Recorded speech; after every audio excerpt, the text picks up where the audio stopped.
Welcome back to Let's Talk to Animals, the podcast all species can enjoy together. My name is Shannon Cutts. I am an animal sensitive and intuitive, a Reiki master practitioner, and an animal communication teacher with animallovelanguages.com. And for our purposes here today, I am also your friendly neighborhood hostess and guide through the wild, wise, and wonderful world of interspecies communication. Call me crazy, but I truly believe that animal communication has the power to save, heal, and restore our planet for all species to enjoy and share. When we learn to communicate with one another, we begin to realize we are so much more alike than different. We care about each other. We become friends. On this podcast, we talk about what the animals have to say and share, and why our pets truly are our partners, empathic friends, and teachers. I am so glad you have joined us here for this fresh new episode of Let's Talk to Animals. So let's dive in.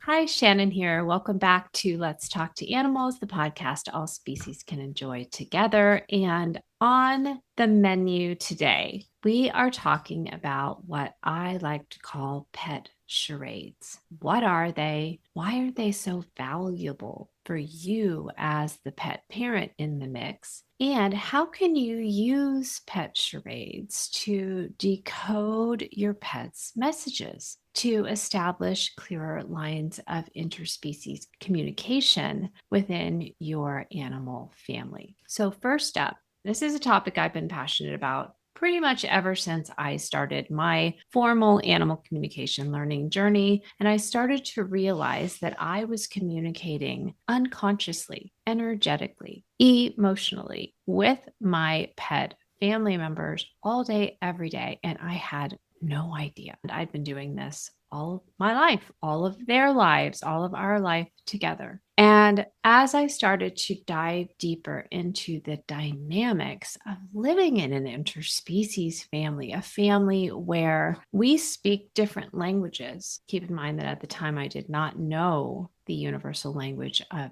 interspecies communication that I speak fluently today. So when we are in a situation, especially a daily life situation where we don't speak the same language, we have to find other ways to communicate. We want to find other ways to communicate. If you've ever traveled to a place where nobody spoke your language or nobody spoke it very well, did you not find yourself doing all kinds of other things, doing pantomimes, using hand gestures, facial expressions, tapping places in your body, pointing to things, doing everything in your power to be understood and to understand? And if you were in a friendly place where people welcome you, where tourism, for instance, is encouraged and appreciated, then you might have noticed that your conversational partners were also doing these things. They were using hand gestures, facial expressions, they were pointing to things, tapping to body parts,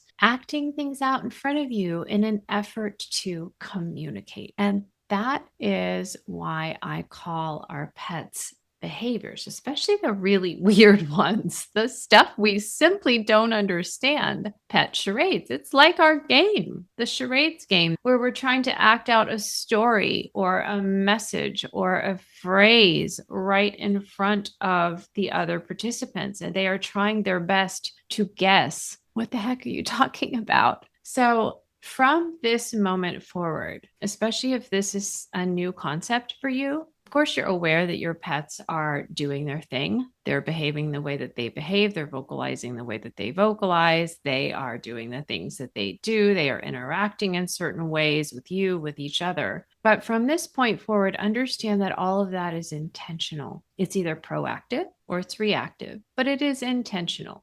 And it is an attempt to communicate with you, with the other members of your family, whether human or non-human. So if from this point forward, you can think about your daily life together and the different interactions that you have and the vocalizations that you hear and the behaviors that you see, especially the really perplexing ones, as efforts to communicate, This alone will begin to reshape how you interact with your pet, how you receive their vocalizations, their behaviors, and again, especially the ones that are particularly perplexing, worrisome, or just undesirable. And consider as well, and we'll get into this as we move along in this episode, but consider as well how you might be acting out communications and messages right in front of your pet as well. Because remember, even if you are a seasoned animal communicator like I am, we are still always in a learning curve.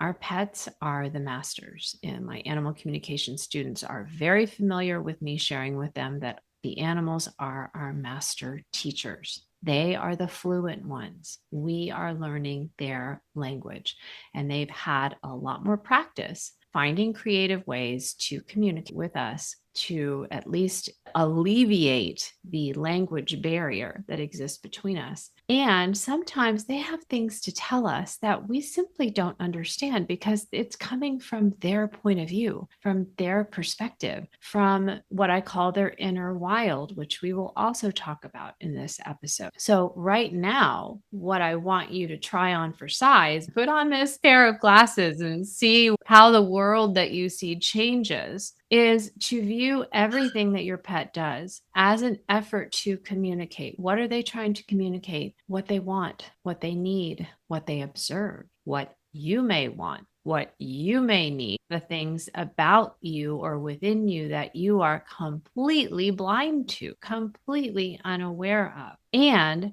they are trying to communicate, most importantly, your bond. They're trying to build your bond. And everything that they do has a reason. Just like even if we're not quite sure what our reasons are, everything that we do, there is a reason for it. We don't always have the luxury of time to stop and dig down deep and go, why did I just say that? Why did I just do that? Why didn't I say that? Why didn't I do that? But just understand that underneath that surface level confusion, what we call the waves of life, there are reasons. And the same holds true for your pets. And so that is our working theory for the rest of this episode, talking about how building an understanding of your pet's behavior and vocalizations as pet charades attempts to convey messages to you, to communicate and connect. With that understanding, how can we build on that and start to recognize what I call patterns in the chaos, repeating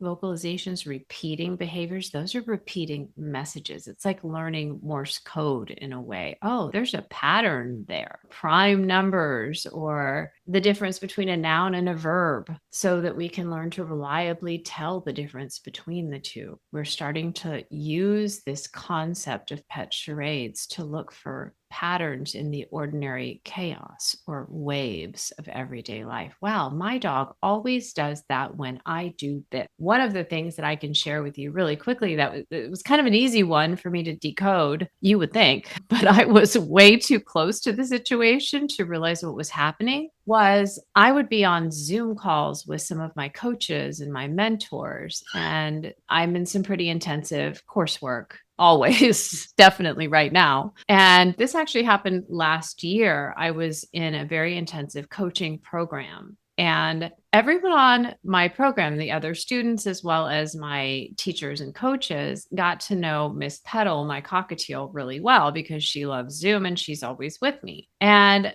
one day, one of the coaches said, "Your bird is screaming her head off. So I'm wondering how you're feeling about what we're talking about right now." And when she said that, my focus shifted from doing my level best to try to quiet her down so she wouldn't drive the other participants and my teacher crazy with her shrieking.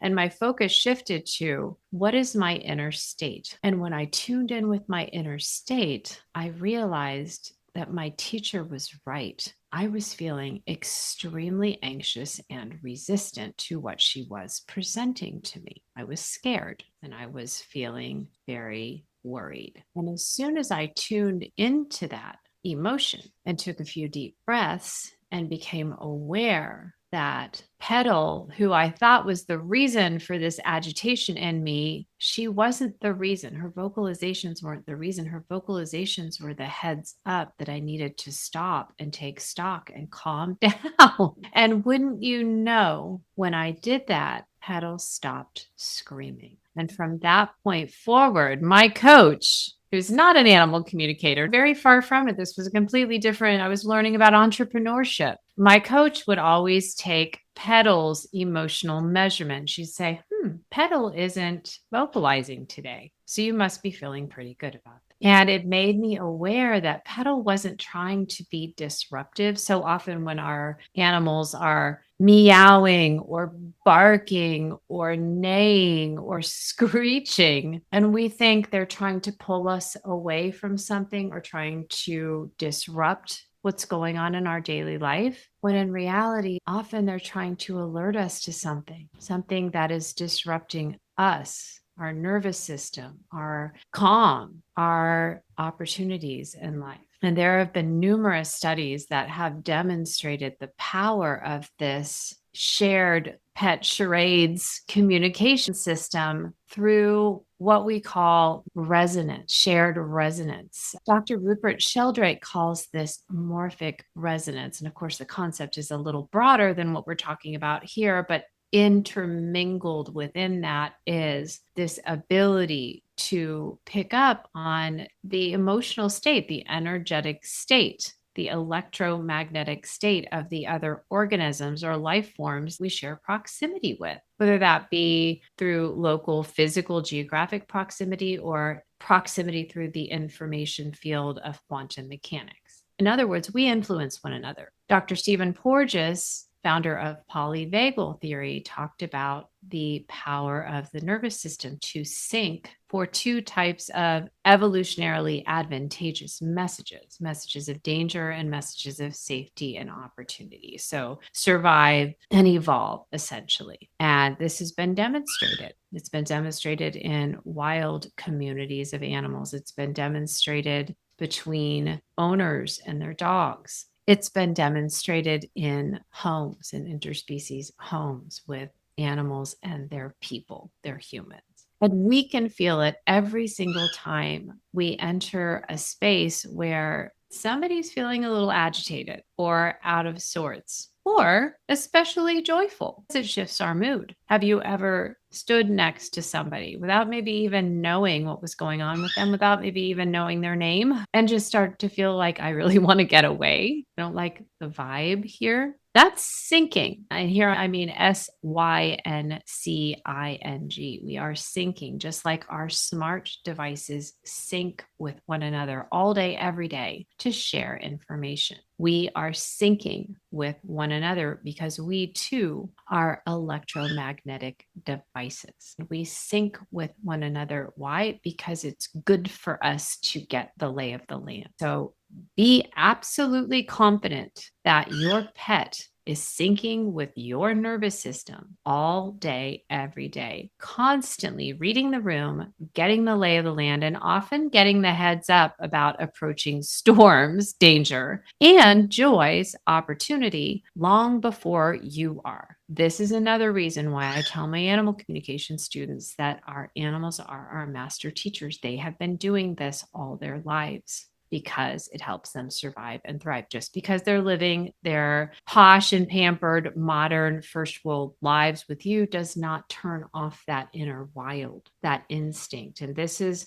what I've been teaching in my 28 days of intuitive pet parenting free challenge, where we've been talking about 4 different areas where you can build your bond with your pet companion. We're talking about sensing their energy and recognizing that they're sensing yours. We're talking about building your awareness of their inner wild instincts and how those wild instincts are still running the show in so many cases, in so many ways, in ways that they aren't even aware of, and you certainly cannot control. We can't shut those instincts off. We can modify and moderate the responses. So that's the epigenetics, the learned behavior, the changing responses to situational stimuli through modification training, but we cannot erase them. We cannot mute them completely, nor would we want to, because it would be like muting an aspect of your animal's expression in this world. So we talk about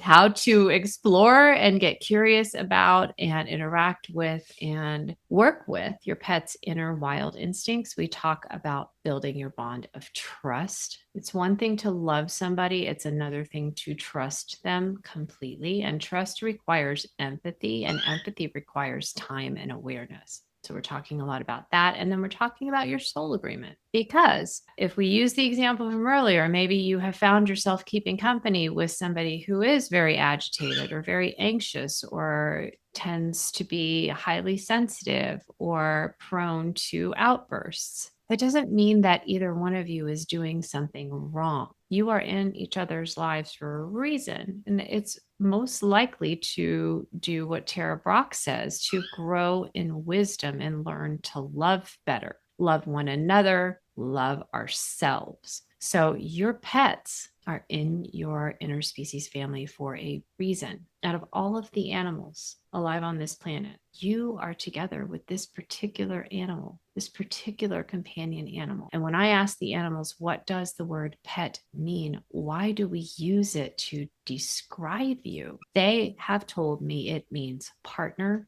empathic friend, and teacher. So we can look at our pets' behaviors, vocalizations, mannerisms as problems for us to solve.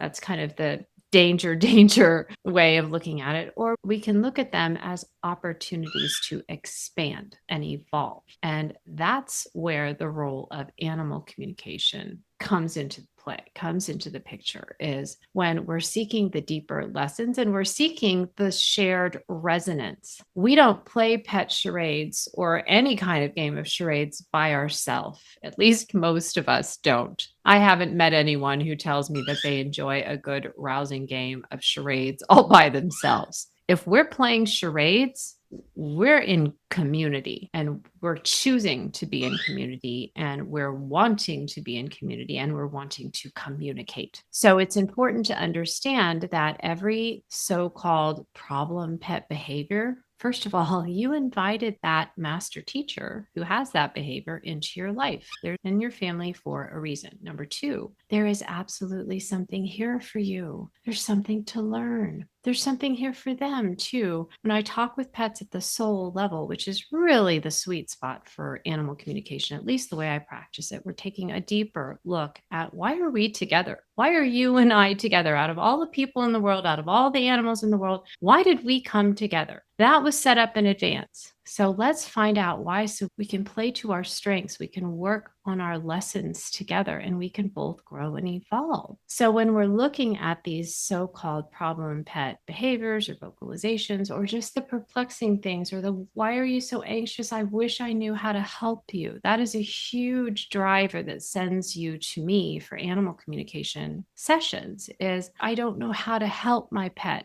And I'll give you a little spoiler alert. Now, I'm not trying to make a blanket statement here, but often when we do dive deeper and have that conversation with a level of fluency involved, what we find out is it's not just about that pet's anxiety. Often it's about yours. It's not just about that pet's aggression. It's often about yours. And for we human animals, and especially female human animals, women, it's often about muted or subdued or off limits aggression. When we look at areas like in what we humans call inappropriate elimination, the animals have told me over and over again, it's not inappropriate from where we're sitting. Pee and poop are powerful communication tools, and we use them to communicate, and they're kind of a go-to, especially in really tough communication situations, because they're guaranteed to get your attention right away. And here's another little spoiler alert. At least when I'm doing animal communication sessions, I can only speak for how I structure my practice and my conversations. We're not just looking for what's going on physically. Absolutely, there may be something,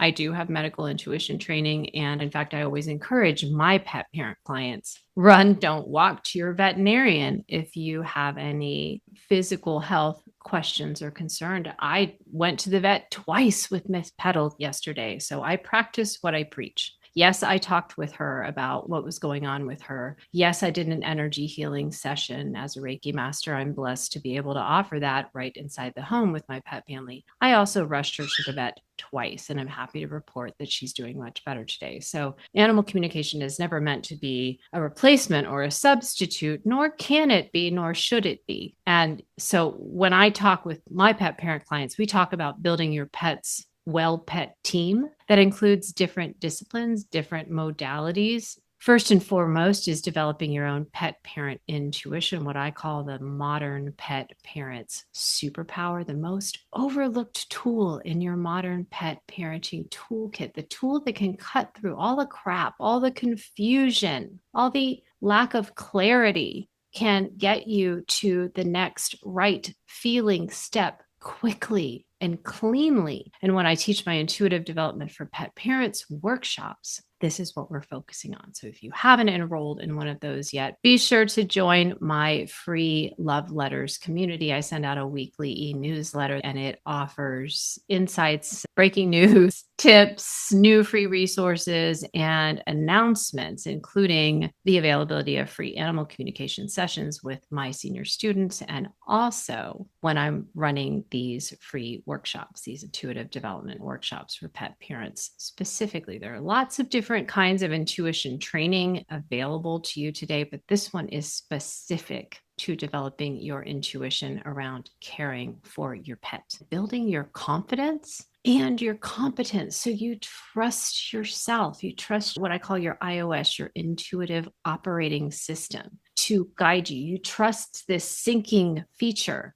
where your nervous system and your pet's nervous system are always trading messages. Imagine you're a wild pack of two. You're out in the greater food chain of life and you are constantly scanning your surroundings, looking for signs of danger, looking for signs of opportunity, and sharing that information back and forth. This is the foundations of animal communication, which is why this workshop is also a precursor to actually studying with me inside Animal Communication Adventure to Mastery. So, rewinding a little bit back to inappropriate elimination, which is another one of the big hot button topics that sends you to me for animal communication conversations. Why does my cat, my dog keep peeing, keep pooping? I thought my rabbit was house trained. All of a sudden, she's not. It's not that she forgot all of her training. It's that it serves her to use her poop to communicate with you. There is something on her mind. There's something in her heart.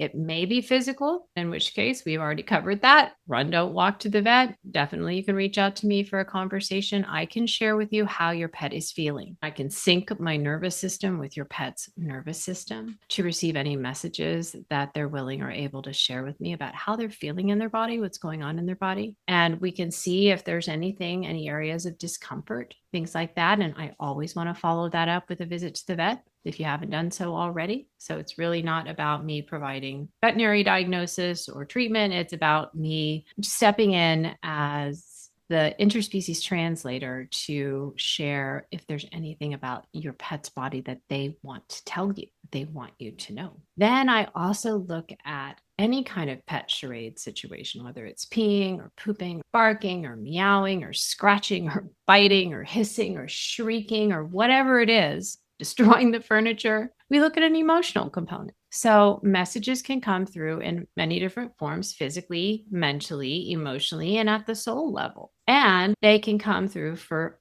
many different reasons. There might be a physical need, there might be a mental need, there might be an emotional need, and there might be a relational or a soul level need. And so we're looking at that. So we look at the emotional level. How is your pet feeling? How are they feeling when they're engaging in the perplexing behavior or the confusing way that they're vocalizing or responding to individuals in your circle, in your community, in your family? How are they feeling before they start the behavior? How are they feeling during the behavior? And how are they feeling after the behavior has ended. And I'm also looking at, this is kind of a secret inside behind the scenes tip. I'm also tuned in with you because you and your pet are a team. And I'm taking a look at it. Is your pet wanting to let me know anything about your emotional state, or maybe even your physical state, or your mental state, or your relationship state? And are they using their behavior to let you know that they're aware, or to let you know that they're aware of something that you are unaware of? Say that 5 times fast. And I look at the mental level. Is there a boredom issue? Is there a bullying issue? My soulbird Pearl came to me and he was being bullied by his siblings in the nest. And he was also a really tiny little cockatiel. He was very small. He never got to be more than 80 grams. I mean, Petal outweighed him in her first 8 weeks of life. So he was this tiny little runt who was missing claws and his left wingtip. And for many years before I discovered animal communication, my mindset when I looked at him, every time I had to take him to the vet, even if it was just for a checkup, anytime we had to do anything, I had to restrain him or hold him in any way, I viewed him as this helpless little victim. And I treated him like he was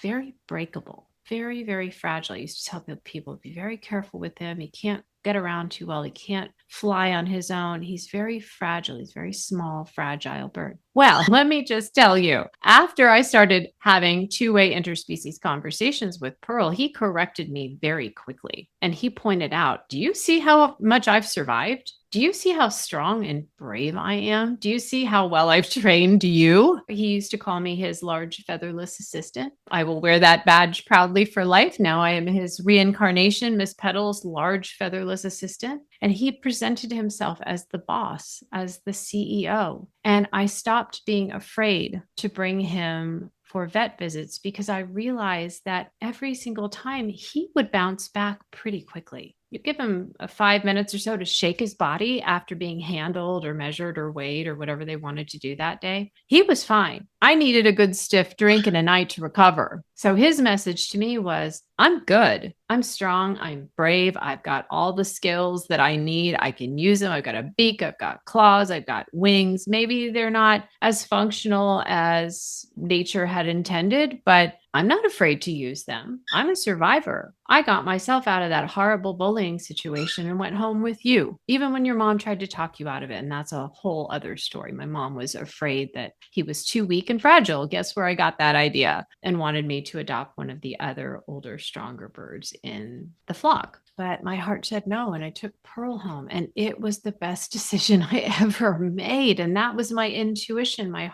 heart talking. So sometimes the real reason for the pet charades or the problems in our interspecies family harmony, it's not about our pet at all. It's about we've got it all wrong. We're looking at them wrong. We're not seeing what they're showing us each and every day. We're not picking up what they're putting down. And they want us to know something about who they are that they can't figure out how to tell us. Sometimes it's a situation, especially when we get to the emotional level or even the mental level, of what I call mirroring or modeling, where mirroring is I'm behaving the way that you are behaving, but you don't know you're behaving that way. So I'm trying to show you through my charades right in front of me that you're a crazy hot mess or whatever it is that's going on, or you have no boundaries. Whatever it is. I've had cats that peed only when somebody at their workplace, their boss, was taking advantage of them again or piling on more projects. I've had dogs that have aggressed and even bitten when it's been their person who's too afraid to speak up, too afraid to set boundaries, to defend themselves, to put their foot down, maybe to leave. It's surprising. It probably shouldn't be. It can be surprising, especially to new animal communication students, how often our pets want to talk about the toxic relationships we have with other humans, as well as the nourishing ones. And because we don't have fluency in their language, they try to use their behavior. I had a dog once who would pee in the house, but only in the husband's areas. And there were a couple different areas in the house where those areas cross paths with the wife's area. And this dog would routinely drop a puddle right at that intersection. And what came out of that was, this is the boundary. We need a boundary here between the energy between these two people. And I have many more examples like that from conversations I've had over the years. Now, let's take a look again a little bit closer at the mental level. Sometimes there is a true lack in the animal's life. It may be a lack of mental connection. That can be emotional as well. Those two are definitely interwoven and tied together. There can be a lack of enrichment, of stimulation, of new opportunities, of sensory stimulation, of sensory experiences. Our pet companions live much more from their connective right brain. We alone, out of all the animal species on this planet, seem to default to and often actually prefer living in our left brains. Our left brains are extremely individualistic, extremely logical, rational, analytical, very much focused on the past and the future, never right here, right now with who I'm with and what I'm doing in this moment in time, which is why our left brain minds are not intuitive. It can be very hard to parent our pets from the left brain mind because we're missing the information that our pets are giving us that's right in front of our eyes and right in front of all of our senses in this particular moment in time. We're often parenting our pets from past memories, like the experience I just gave you with my Pearl of meeting him as this tiny, vulnerable, nest bullied chick and carrying that impression forward for 15 years before I discovered animal communication and started on this path. That's 15 years where I missed getting to know the real Pearl. And I don't want you to miss getting to know your real precious heart animal right here, right now, with who they're showing you to be right here, right now. That's a lot of the motivation for this podcast and the work that I do, is wanting to pay it forward from everything that my master teachers, Pearl, Bruce, Jacob, Perky, Red, all of my beautiful past master teachers, as well as my present master teachers, two of whom are reincarnated. I must be a good student or else I'm a really terrible student. And they came back for more because two of my animals in my family right now reincarnated and came back with a new fresh set of lessons for me. So often we'll see this as well. So going back to the mental level, sometimes there can also be just a lack of connection. A lot of the enrichment that our pets crave the most isn't coming from the $150 billion or so we spend every year on pet products and pet care. What they're really craving is connection with us, the excitement of sharing experiences together. So this is where we see the emotional and the mental are tied together. But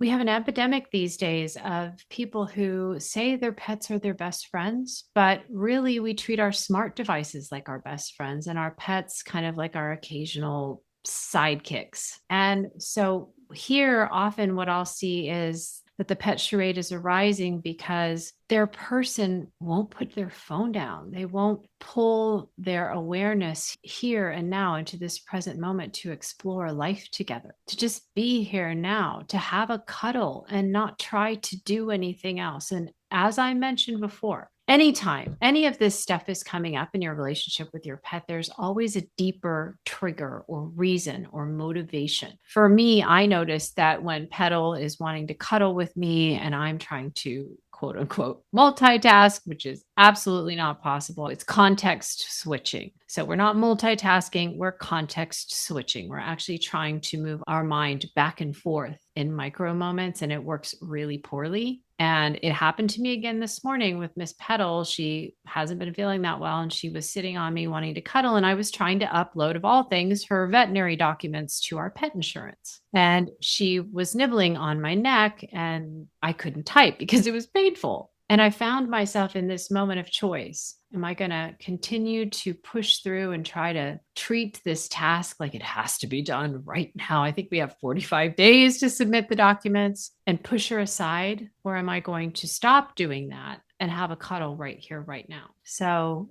then the dynamic shifts from, why are you being so annoying? Why are you biting my neck? You know, I don't like that. You know, it's painful. I've told you that, to, oh, I'm taking myself too seriously again. I'm thinking all this stuff rests on my shoulders and I need to do it yesterday. And where does that come from? It comes from a lifetime. I'm in my mid 50s now. So it comes from a whole indoctrination period, what Don Miguel Ruiz, the Toltec shaman and bestselling author, calls domestication. Growing up in a time period where busyness was the gold standard. Now we have all of these opportunities to practice mindfulness and meditation and somatic release and breath work. I don't remember hearing anything about any of that when I was growing up. We do not waste a moment. And somehow my poor, over anxious brain categorized taking time for a cuddle with the dearest soul in the world to me as wasting time.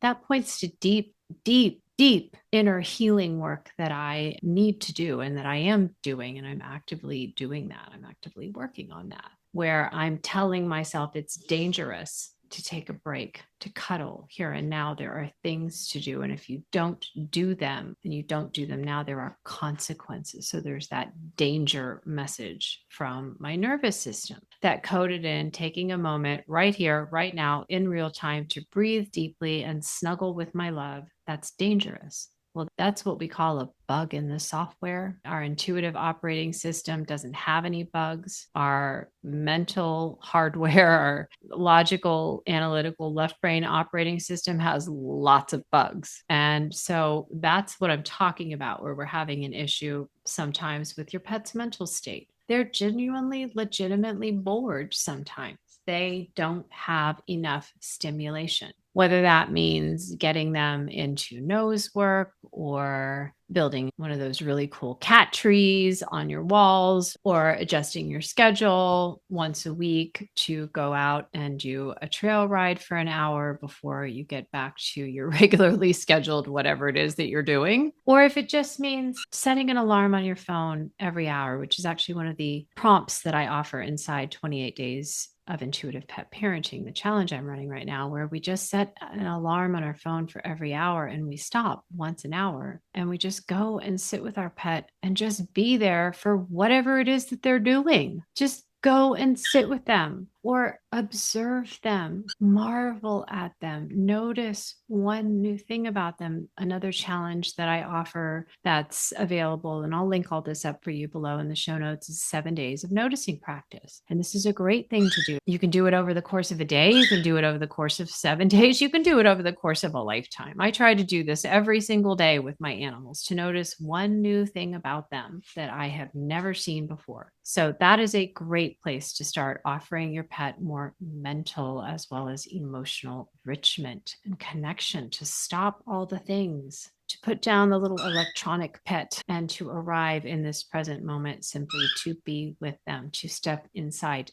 their world and play their game of pet charades with them. And at the relational level, when I look at pet charades, here's another fun little sneak peek behind the scenes. More often than not, after I've talked with your pet, when you come to me for these kinds of situations where we're talking about a vocalization or a behavior or a way of being with somebody else in your family or community that isn't working as well as it could, or maybe isn't working at all, it's amazing how often I find out when I talk with your animal and I share their perspective and their reasons, you will say to me, I kind of suspected that. So here's where we really see our pets, our partners, empathic friends, and teachers teaching us actively through their behavior, through their pet charades. The number of times I have had a pet parent client of mine say, this is what I think is happening, or I knew that she would say that. Okay, awesome. What aspect of you knew? That's the part your pet wants to see more of. That's why the lesson is being delivered. That's why the lesson is being offered up in the first place. And understand it takes a lot of courage for our pets to offer these lessons, because they know there are consequences for behaviors that don't work well in our modern human-centric lives. They know that there's a potential consequence every time they pee or poop or bite or bark or snarl or act out or destroy something or run away. These escape artists. And we say, oh, my pet is lost. Are you sure about that? I'm not saying that millions of pets don't get legitimately lost every year. It has happened to me personally more than once. And I've also experienced not being able to find an animal that had so-called gotten lost. And when we talked with him, this was my box turtle, Bruce, he explained that he did not get lost. He meant to leave. He wanted to try life on the wild again. And I have a whole set of podcasts episodes where I unpack that for you. So I'll link those up in the show notes for you as well, so you can learn more about his story. But just understand, I say that with all of the empathy and compassion in my heart. If you have an escape artist in your family, or you have a pet that keeps, quote unquote, getting lost, there's a message for you there. It's unbelievable to me the number of pets that I have talked with who have come from situations of hoarding or abuse or even puppy mills, who had the opportunity to escape those situations and chose not to. I did a whole episode on why our beautiful, perfect pets would be willing to endure mistreatment or even outright abuse at the hands of our species. So I'll link that up for you below so you can go and listen to that, because I realize this is a very tender and tough topic. But the Too Long Didn't Read version is, if you were a perfect empath with unconditional love in your heart, if you lived from your connective right brain, where you recognize 24/7 that we are all connected and we are all one and we all want the same basic things, that whole Maslow's hierarchy of needs, we want protection, safety, security, resources, connection, enrichment, and at the highest level, we want self-actualization.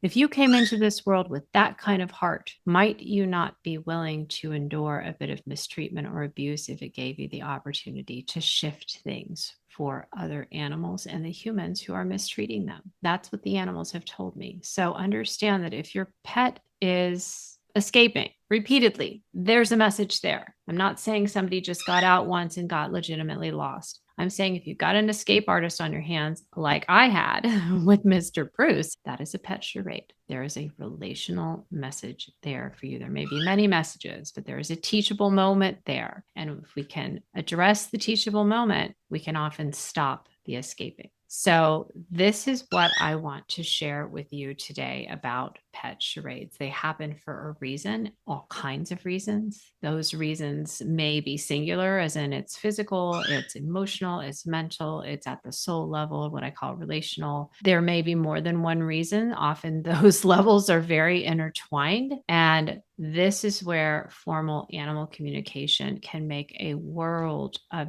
difference in your daily life with your pet, to be able to do more than just guess at the meaning. And maybe you win the game, maybe you don't. But unlike family game night charades, pet charades can have some real consequences if we don't guess properly. I've even had situations where there's been a bite or a serious behavior or transgression of some sort, and there have been consequences. So just know, with all the love in my heart, that I take the work that I do very seriously, and I see its value and its place in your pet's whole pet wellness and care team. And if you are struggling through a pet charade situation with an animal in your family, or with an animal that you are rehabilitating, or an animal that you've rescued and are trying to find a forever home for, or a wild animal even who is entering into your home space and there are interactions that are unwanted and maybe even unsafe, there are so many different applications for it. But just understand, these vocalizations and behaviors, they're messages, often they're lessons, and they are always attempts at connecting and communicating something. And if you do not have fluency in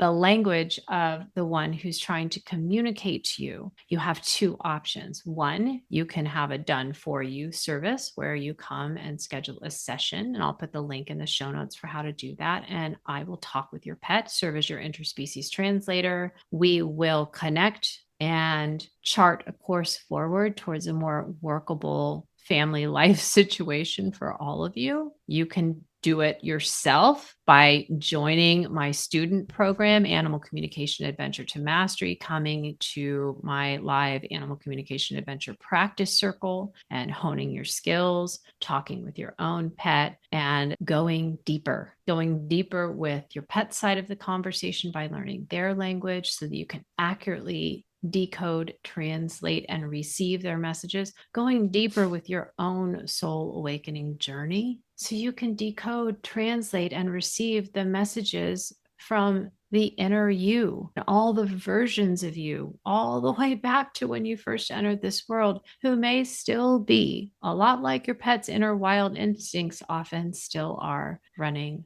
the show for you. So I hope that this episode today has been educational, enlightening, wildly encouraging, excuse the horrible pun, I couldn't help it, and reconnecting for you and your pet family, reestablishing that yes, there's communication happening. This is deliberate. There's a reason for it. And when I am able to understand my pet's messages, we can then gain the power to work through it productively together so that we can return to that state of harmonious flow that we all want. It's why we joined our lives together in the first place. We didn't join our lives together so we would have more problems to solve and disharmony to untangle. We joined our lives together for the sake of love, for the sake of our bond, for the sake of growing in wisdom and learning to love better. And so that's what I bring to you through this podcast. Let's Talk to Animals, through the private sessions I offer, through the free tools that we've talked about today and others, through the formal learning journey and the practice circle that I offer, is a chance to live your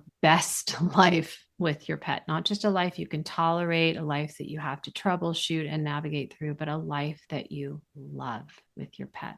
Thank you so much for listening or watching today, depending on if you're listening to the audio podcast or you're watching the video version over on YouTube. I deeply appreciate your love and care for your animals and your willingness to set an hour or so aside to step inside my world, the world of interspecies communication. And I look forward to hearing from you. What landed today? What was your biggest aha moment? Takeaway, like, oh my goodness, maybe it was something that was right in front of your eyes that you already knew but didn't know, if you know what I mean. I'd love to hear those. Please take a moment to share them and also post a review. It really helps our little podcast get seen and noticed and shared and listened to. And I deeply appreciate it. And just know that I will be back with you in 2 weeks. I endeavor to release a new fresh episode every 2 weeks. There are also 7 beautiful seasons now that you can enjoy. While you're waiting for me to release a new episode, feel free to go back and browse through the archives and find the titles that capture your interest, the ones that get you curious. Those are the ones you need to be listening to first. And I will see you right here back in a couple of weeks for a fresh new episode, sending you and your animal family all my love, and bye for now. I have so enjoyed sharing this episode with you. If you're new to the Let's Talk to Animals community and you've enjoyed this episode, please do leave us a review on your favorite streaming service or drop a comment wherever you like to listen. I love to hear from you, and your feedback truly helps me shape future episodes based on your interests and needs. If you're not already in my weekly Love Letters community, head over to animallovelanguages.com to opt in. Your welcome email will include $25 off your first pet session with me, and you'll be the first to know when a new podcast episode drops. If you're interested in learning more about the work I do communicating with animals, offering pet Reiki, and teaching animal communication, please visit me at animallovelanguages.com. Click on Schedule for Pet Sessions and Programs for all the information about my new Animal Communication Adventure to Mastery student program and the live animal communication practice circle I run for student practitioners. And I look forward to welcoming you back here very soon for a fresh new episode of Let's Talk to Animals. Okay, all my love. Bye for now.